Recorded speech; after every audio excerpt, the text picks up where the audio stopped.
Hymn 69, sicula verse 1, no verse 2, no verse 3, siphele ku verse 4. Hymn 69.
Ndithabathele thuba kusasa nje ndibulise umongameli, ndibulise umama umongamelikazi. Ndicela univumele mongameli ndithi xa ndibulise wena ndibulise yonke irhamente ka-2 39 kusasa nje ngegama loYesu owasifelayo molweni bazali. Ndonqena ubulisa ndityatyadule ngoba ndinika imizuzu eli-10.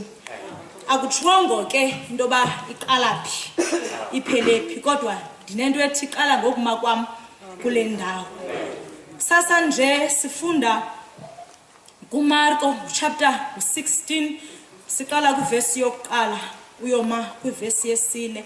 Ndivumele ke mongameli ndingaphindi ndiyifunde ngoba umama uVayisi uyifundile, kodwa ndiye kule ndawo undithume kuyo. Ndiye kule ndawo mongameli undithume kuyo. Kule vesi yesine ithi bathi bakukhangela babona ukuba liqengqiwe lasuka ilitye.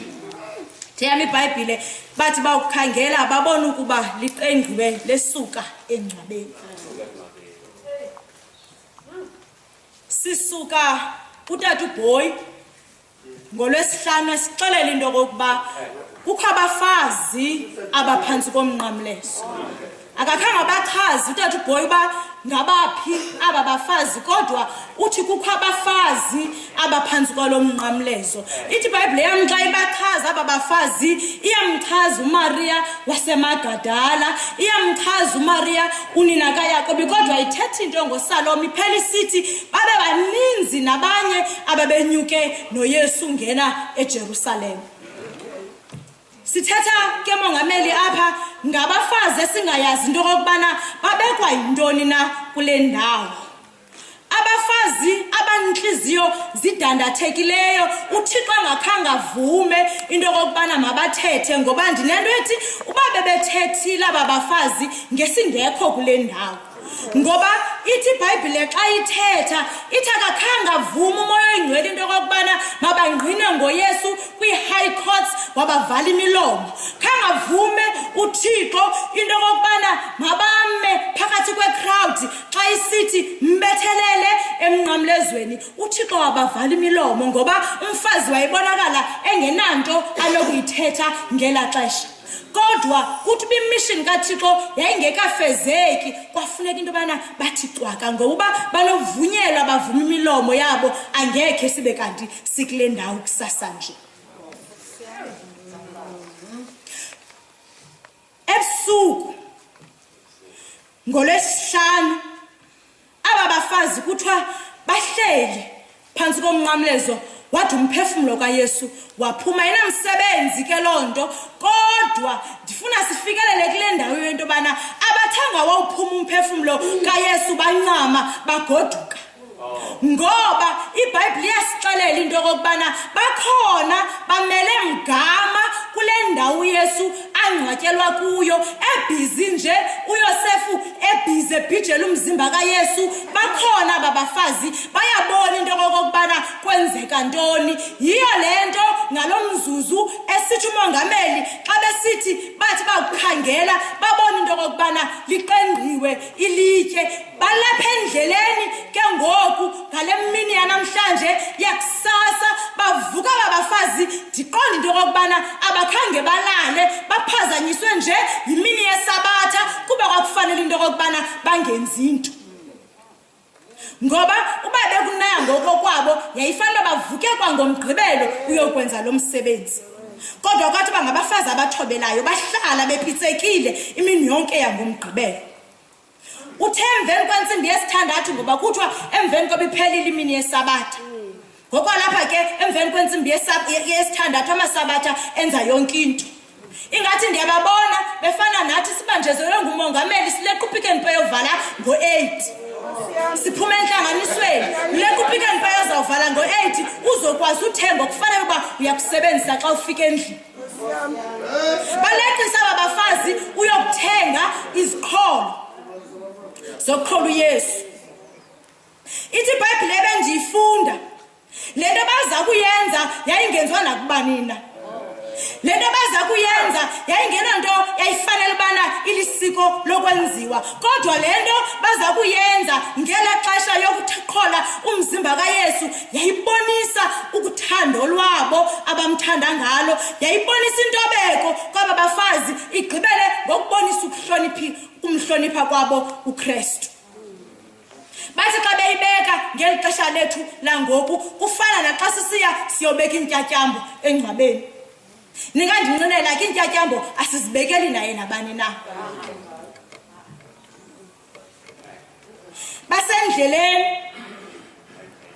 Basendleleni sasa aqala ukuphaphaza ilanga. Bafana nathi xa sisiza apha namhlanje siphume kumnyama sinyathela umbethe. Abanye bariska ubomi babo bahamba endleleni kukho amaphara. Kodwa uThixo wabathwala kusasa nje bazoba kule ndawo.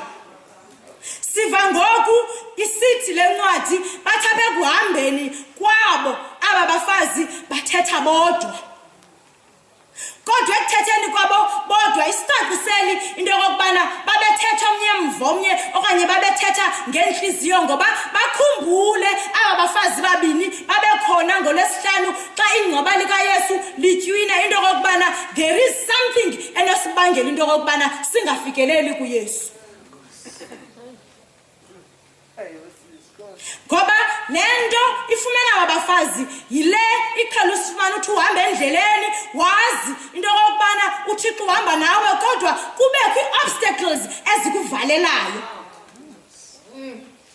Ndithanda into enye ke bathe beyazi benjalo into yokubana kukho ilitye abangena ukwazi ukulisusa. Eyesibini ingxaki kodwa bangakhange bayiseleso ngoba ayoyabo. Into yokubana bathe xa beshiya ngolesihlanu bashiya amajoni iigazi zamaRoma zingxangile esangweni lengcwaba. Kodwa that's nothing to them ngoba ayanto baveleleyo kusasa nje. Bavelelwa into enye leyo kokubana ayiwanda sawuliqengqelwa ngubani lengcwaba. Kodwa yangathi babemvile uMoses ngokwathi kuJoshua kuThixo ngokwakhe oza kunikhokhela hambani nina. Yangathi baphakanyelwe ngaloo mazwi bahamba benethemba bahamba behamba ngokholo kodwa bathe bakukhangela bafika uThixo sengaphambili bafika ingcwaba ilitye liqengqiwe. Cela ungakhathazeki ke mongameli andizudlula kuloo ndawo ngoba uba ndiyedlula ndabe ndiyathela emhlabeni wakho. Bathe bawukhangela bafika liqengqiwe ingcwaba. Phakathi kwengxaki bebenayo uThixo wangenelela njengoThixo. uThixo wazibonakalisa. Ndicela ke marhamente akwa-39 amahle sivane kule ndawo ithi what is impossible with us human is possible with God. Ndicela noba ndiye ndathini na kule ndawo kodwa uzuphume naloo nto ithi esingenawukwazi thina ukwenza uThixo yena unakho ukwenza. Uzibonakalisile uThixo kwaba bafazi. Ndifuna ukukhumbuza kule ngxaki unayo ngalo mzuzu ayongxaki ofanele ubuyazithwalela. Ndifuna ukukhumbuza kaloku uThixo naye ngokwakhe uyazibeka iziphazamiso phambi kwakho. Ngokwakhe uThixo he puts obstacles in front of you. Ngenxa yento yokubana uThixo efuna into yokubana kufezekiseke izidingo zakhe. Uyayazi uThixo into yokubana uba kabekanga nto phambi kobuso bakho wahamba smooth awuzokwenza kufanelekileyo phambi kobuso bakhe. Bona uYesu ngenye imini uYesu ngelinye ilanga ezibonakalisa ehlabathini kodwa mandithi mongameli ayinamsebenzi naleyo. Ndikhumbule nje amaSirayeli athe uThixo sewakhuphile eyiphutha kodwa wamane uThixo ebeka iziqobo endleleni yabo wamane uThixo esithi yimani kule ndawo ukuze nikwazi into yokubana niguqe ngamadolo nindibone into yokubana ndingubani. Xakana nantu uMoses baleqwa ligquba lamaJiputha ulwandle lubomvu luthe phambi kwabo kodwa uThixo wenza umqondiso ngoba yena unguThixo obonelelayo unguThixo wenza izinto esingenako thina ukuzenza zenzeke. Wathi Moses betha ngenduku yakho wamnika isixhobo mosuYesu uThixo uMoses xa ephuye eJiputha wathi betha ngayo intonga yakho phansi avuleke amanzi ngoba kaloku uThixo usebenza apho singakwazi thina usebenza khona. Kutheni ke ngoku wena uzawulila nje? Kutheni wena ucinga into yokubana le into ikwehlelayo ayifanelanga into yokubana iyakwehlela? Yazi eli litya libekiweyo phambi kwakho uvalelwe ngalo uvalelwe ngumntu owawukhe wamnceda bona nje uvalelwe ngumuntu owakhe wamenzela inceba. Ndibona uHagare oncame konke, wanceda uSara wazala unyana ezalela umyeni yakhe, kodwa uSara uthi akulungelwa abe nomona ngelifa. Lixelela intoni nilifa? Athi kuAbraham mabaphume bobabili ngoba owamunyana uIsake akanawukwazi usherisha ilifa nalo unyana kaHagari. Kuthiwa wambakishela uAbraham, wathatha uHagari unyana wakhe wambeka emqolo. Kuthiwa what is impossible with us is possible with God. Uthe uHagari ehamba enhlango ehamba nosana lwakhe athi uphela amanzi entsubeni. Kuthiwa walikhulula usana lwakhe walibeka phansi komthi, wathi wagqiba wabhekela naye wayohlalela kude. Bukhulula umntwana, bakishela umntwana kulo January kusithupha su grade 12 ungayazi nokuba uyothini na kule ndawo yakuyo. Waflathela umntana wabuya wabheka eKapa wakushiya uze ngomva. Kwathi ubuthatha umdodo utshilo wathi take a further step. Wandele ukuthandaza. Washiya kumfazi onguye uthandaza. Uthandazela into ongayaziyo. Kwathi ubuthixo what is impossible with us is possible kuye. Wafika umntwana wakho ebengayazi naye nokuba uzawuthini na, wafika kuku umntwana kaMdoda. Wathi bheka ngapha ubheke ngapha, wena wabona uThixo ephendule esethi umntana ndingaphakathi all is well. Wena usalibele ukuzixakekisa ngelitye olibekelweyo ngenxa yento yokubana ulazi ubukhulu balo. Kufanele abafazi siphe ithuba lokuba ukhangele ulibone into yokubana lisusiwe ilitye. Siphe ithuba ngoba ingxaki yethu kuhlala sigqolozele phansi, sithandaze singawaphakamisa amehlo yethu sikhangele. Khangela mfazi, khangela ntombi this morning. Le nto ibixakile uThixo uyisusile. Sivuka imihla ngemihla singabaphangelayo, uphangele inhliziyo zidandathekile. Ngoba kaloku kukho abafazi abangonina bonansi kwindawo esiphangela kuzo. You've got a qualification kodwa uThixo uthi awugqithi usame kule ndawo. Kukho abantu abangaqualifyiyo badlula benyuke ngapha kwakho. Lilitye lakho ntombi lo, kodwa ndifuna ukuqinisekisa namhlanje into yokubana uThixo akafuni unyuke ngezi steps uzijongileyo. uThixo akafuni uhambe ngale indlela akubeke uzibekele yona. Khangela uzobona ukuba ilitye liqengqiwe bantwana basekhaya ilitye kusasa nje. Yazi there are people who find joy ekuhluphekeni kwakho. There are people who find joy ekungeveni kwakho kamnandi. Isibonisa lento iBhayibhile kwistory sikaHana noPenina. Athi nomjonga uPenina uHana amane mhleke ngoba kaloku engaphiwa nguHana akuphiweyo yena. Kwathi uba uHana uyayazi into ayifunayo kuThixo wendela emthandazweni. She took a step further. uHana waquqela etempileni wade akakholelwa nakumfundisi uTshabalala uba wenza yona. Wamane usithi umfundisi yini namfazi uzoyenza indawo enxilela le ndawo ngoba umfundisi uTshabalala akayazi into efunyelwe kulo mfazi. Kodwa yabanye imini wathe ukukhangela uHana wafika ilitye liqengqiwe. Ndifuna xa ndizawuyeka ke mathithi naye namahle ndithi iCovid idlalile mani ngathi. iCovid isivalele, iCovid isithwinele amatye esingena ukwazi waqenqa xa siwajongile. Kukho abangekakhangeli nokhangela, kukho abangekazami nothatha ohambo mama uTshabalala basondele engcwabeni. Kodwa ndifuna ukuthi namhlanje lungisa mani, pakisha izinto zakho ungene endleleni wazi into okubana ngaphambili uThixo ukhona. Izinto ongakwazi uzenza wena ngawakho amandla uThixo uyakwenzela ngoYesu Kristu Nkosi yethu.